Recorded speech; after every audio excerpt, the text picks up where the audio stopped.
Welcome back to the Deep Dive. Today we are taking, well, the ultimate shortcut into the world of influence. We are, yeah. We're diving deep into a stack of historical anecdotes and classical strategy, all focused on the unspoken, often very subtle mechanisms of power. And what's crucial to understand right away, I think, is the context. Okay. We live in an era where, overt power plays are just seen as crude or even tyrannical. Right, you can't just be a bully. No, success requires subtlety. The goal is to learn how to be, as one source puts it, congenial yet cunning, democratic yet devious. The core mechanics, cunning, charm, deception, they're timeless. But the execution has to be so indirect that you appear perfectly civilized. Okay, so let's unpack that. Our mission for you really is pretty simple. We are extracting the most potent and sometimes, wildly contradictory laws of influence. The ones that give you the biggest impact. The ones that maximize your effect while minimizing your risk. Right. We're giving you the tools to understand the dynamics in any social or professional court you find yourself in. So let's start with image.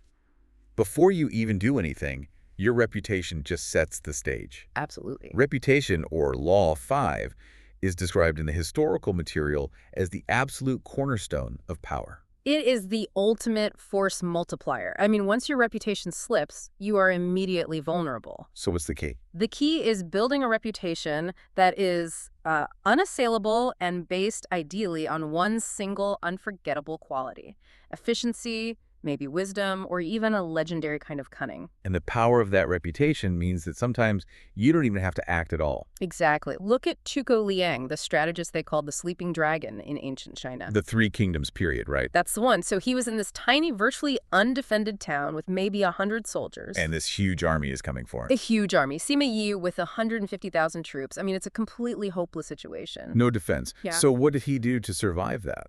He leveraged his legend. Liang ordered the city gates thrown wide open, told his few soldiers to hide, and then he climbs up to the rampart, and he just sits down and calmly starts playing his instrument.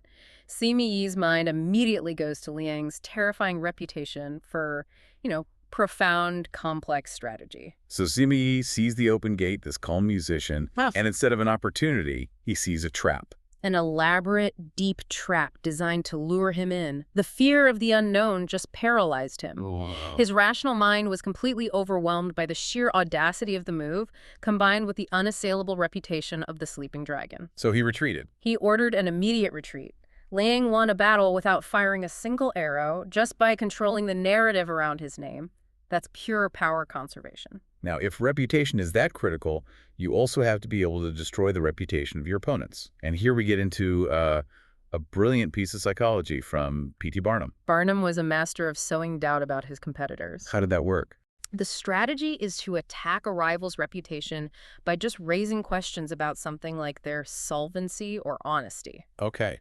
Now, if the rival denies it, suspicion lingers. Denial always sounds a bit defensive. And if they ignore it, the silence lets the doubt grow and solidify. It's the ultimate double bind.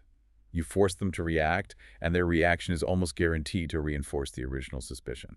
And that ties perfectly into Law 4, which is about controlling your own communication. The power of silence.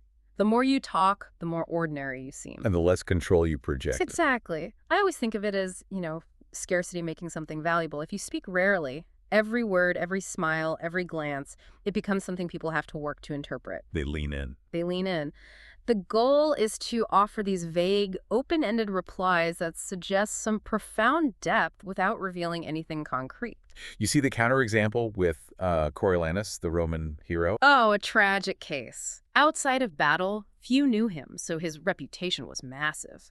But when he went into politics, he just spoke his mind, freely, boasting, insulting opponents. He showed his whole hand. And the legend collapsed. The public realized the hero was just a common braggart.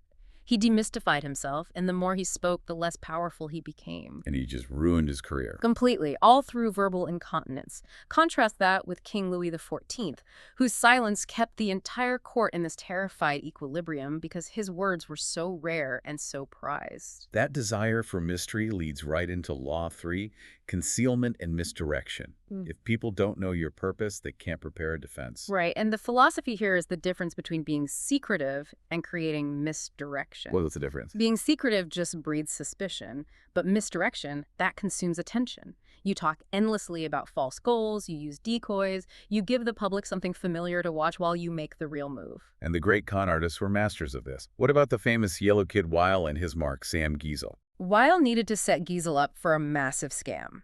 So he starts with a small, legitimate-sounding decoy, an apartment sale. Okay, something normal. Totally normal.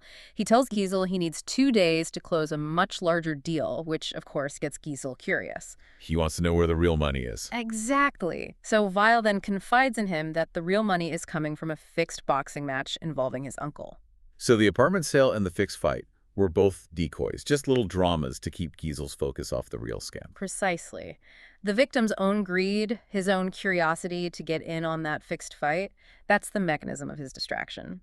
By getting Giesel to look at the small, familiar intrigue, Weil guided him right into the much larger fabricated scheme where he ended up wiring $35,000. The distraction was the hole in his defenses. That focus on managing perception transitions perfectly into strategic social dynamics, starting with Law 1. This is the master dilemma. Never outshine the master.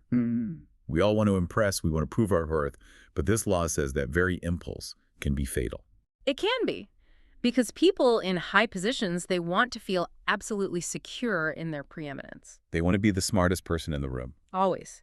And if you show that you're substantially more intelligent or witty or successful than your superior, you inspire fear and insecurity. And that fear, it always translates into retaliation.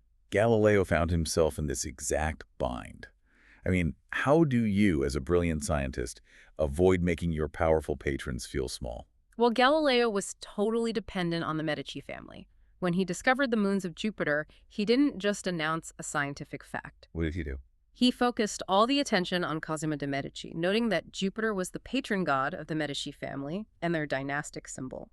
By aligning his cosmic discovery with their identity, he didn't challenge their intellect. He reflected brilliance onto them. He literally reflected brilliance onto them. It was an incredible strategic maneuver, by framing science as political flattery that elevated his master. So for those who are undeniably brilliant, the counter strategy has to be to, what, intentionally dim your own light sometimes. Yes, act naive. Commit harmless mistakes, minor errors that the master can easily spot and correct. So they feel superior. It allows the superior to bestow the gift of his experience, reinforcing his position and making you seem harmless and malleable. Moving on to one of the most controversial laws, Law 10, avoid the unhappy and unlucky. The material warns that emotional states are infectious, and trying to help the unfortunate it can drag you down with them. It sounds incredibly cold. It does, especially to a modern ear. But the rationale here is purely strategic. The insight is that misfortune is often described as the crime of folly. What does that mean? The problems of certain people, the infectors, aren't just bad luck. They stem from chronic poor judgment, destructive patterns, or relentless emotional instability. And if you feel obliged to help them, you inevitably get pulled into their drama. But where's the line between destructive folly and genuine random bad luck? And that's the critical discernment the strategist has to make. If the misfortune is chronic and you can trace it back to the person's own actions, the risk of association is just too high. Look at Lola Montez. Okay. Her emotional instability and constant need for drama eventually ruined every lover she had, including King Ludwig of Bavaria. She embroiled him in riots. It led to his abdication. So it wasn't his original problem, but he got sucked into her vortex because he felt like he had to help her solve problems that came from her own instability. Exactly. The source material states it flatly. Her problems were too deep to be helped. The strategic move is to just cut them off to conserve your own mental and social stability. We see a shift back to controlled manipulation with Law 12. Use selective honesty and generosity to disarm your victim.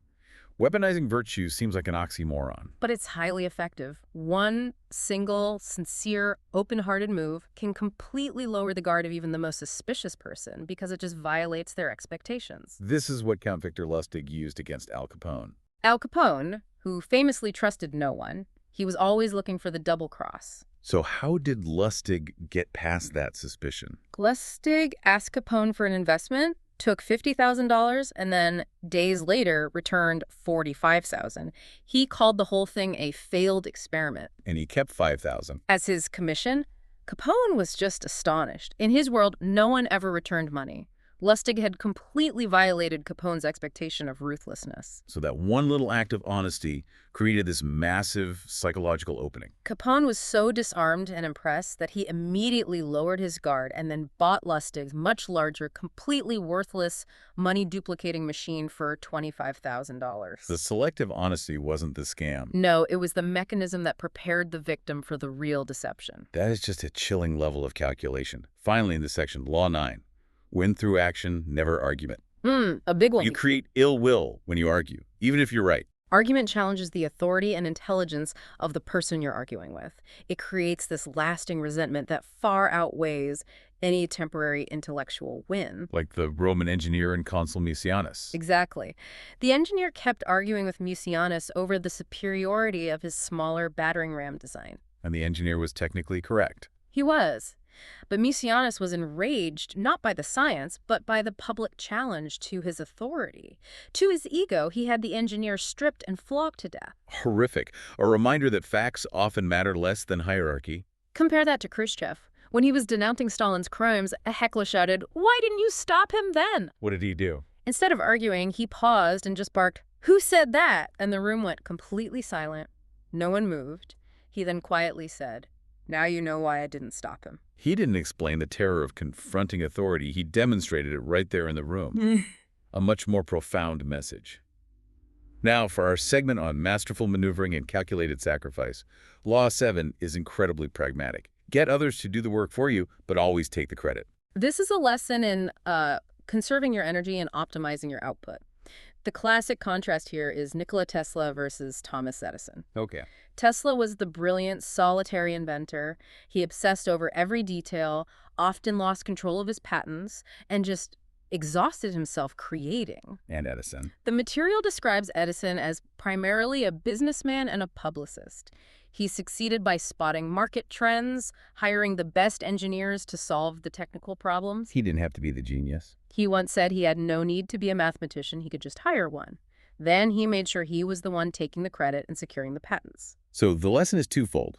Preserve your own forces and leverage the knowledge and labor of others to make yourself appear a genius rather than wasting time reinventing the wheel. Which brings us to a related strategic principle. Law 8, make others come to you. So you control the timing and the ground. And you force your opponent to abandon their plans to react to yours. How do you bait someone successfully? Haile Selassie's demonstrated this beautifully against the warlord Dejazmak Balcha. Balcha showed up near the capital with 10,000 troops, expecting Selassie to come out and fight on his terms. But Selassie didn't. No. Instead, he sent a cordial invitation for Balcha to attend an elaborate afternoon banquet. Balcha, knowing history, would instantly suspect the banquet was the trap. Precisely. Balcha's entire focus became avoiding the obvious trap getting arrested at the dinner table. So while Balcha was focused on Selassie's charm at the banquet, the real move was happening 3 miles away. What was the real move? Selassie's army was simultaneously disarming Balcha's 10,000 soldiers. Balcha's own suspicion of the decoy let him miss the genuine threat. It's maneuvering by consuming the opponent's bandwidth. Yeah. Which leads us to Law 26. Keep your hands clean. Always use others as scapegoats, or what the strategists call a cat's paw. A cat's paw. It's a dupe, a tool you use to do your dirty or dangerous work. The public instinctively looks for one simple person to blame. Like Cesar Borgia and his governor. Exactly. Borgia used the brutal governor Ramiro de Orco to crush his rivals. De Orco did his job, but the citizens hated him for his cruelty. And Borgia was the one who authorized it all. Correct. So once order was restored, Borgia had de Orco murdered and dramatically displayed the corpse in the public square. This ritualistic display redirected all the citizens' hatred away from Borgia. And he suddenly appeared as a benevolent paragon of justice. He looked like the one who delivered them from a tyrant. Borgia maintained his spotless image by sacrificing the operative. That is the principle applied directly. Mao Zedong used a cat's paw on a massive, almost existential scale. Mao was fighting a civil war against the nationalists. When the Japanese invaded China, Mao advocated fighting them, but he also saw the huge strategic opportunity. He knew the Japanese artillery would decimate the conventional nationalist forces. Damage he couldn't inflict himself. Not for decades. So the Japanese army became the cat's paw that depleted his main rival, ensuring that the communists, who strategically conserved their strength, would be ready to win the Civil War once the Japanese were defeated. A cynical but masterful display of strategic leverage. And finally, we look at the importance of Law 28, the bold strike. The material suggests that timidity creates a self-fulfilling prophecy of failure, while audacity creates authority. Boldness overwhelms doubt. It strikes fear. When Count Lustig was selling the Eiffel Tower, one of the most audacious scams in history. Which is just incredible to even think about. Right. He encountered a scrap metal dealer who seemed genuinely suspicious. Lustig, instead of backing down, immediately increased the price and demanded a massive bribe. He responded to suspicion with greater audacity. Which shocked the dealer into immediate compliance. The sheer boldness and the implication that this was a high-stakes, real government deal just overwhelmed the dealer's rational doubt. The message is clear. The problems created by an audacious move can often be disguised or even fixed by more and greater audacity. You know, if we look across all these laws, the thread connecting them is calculation, foresight, and a profound understanding of human nature. These principles aren't really concerned with morality. They are tools for indirect movement and self-preservation. And anyone who claims to opt out of these games is likely employing their own subtle strategies, just throwing dust in your eyes. It's truly a map of how influence works and why certain people succeed and others fail, regardless of their intrinsic ability or worth. Now, here's a final provocative thought for you to consider, drawn from Law 48. Assume formlessness. The underlying philosophy suggests that since nothing is certain and no law is fixed, ultimate power comes from being adaptable and unpredictable. But we've seen examples today like Galileo and Liang, whose success came from projecting a fixed, unassailable, and predictable image. The genius, the sleeping dragon. That's the core tension, isn't it? Is true success found in having one perfect, unassailable form, a character you never break, or in mastering the fluid, unpredictable adaptability of someone like Queen Elizabeth I or Baron Rothschild, who are constantly changing their posture to confuse and control their environment? Is ultimate power attained by being fixed and predictable, or by being formless and inscrutable? Something to ponder as you navigate your own court. Thank you for joining us on this deep dive.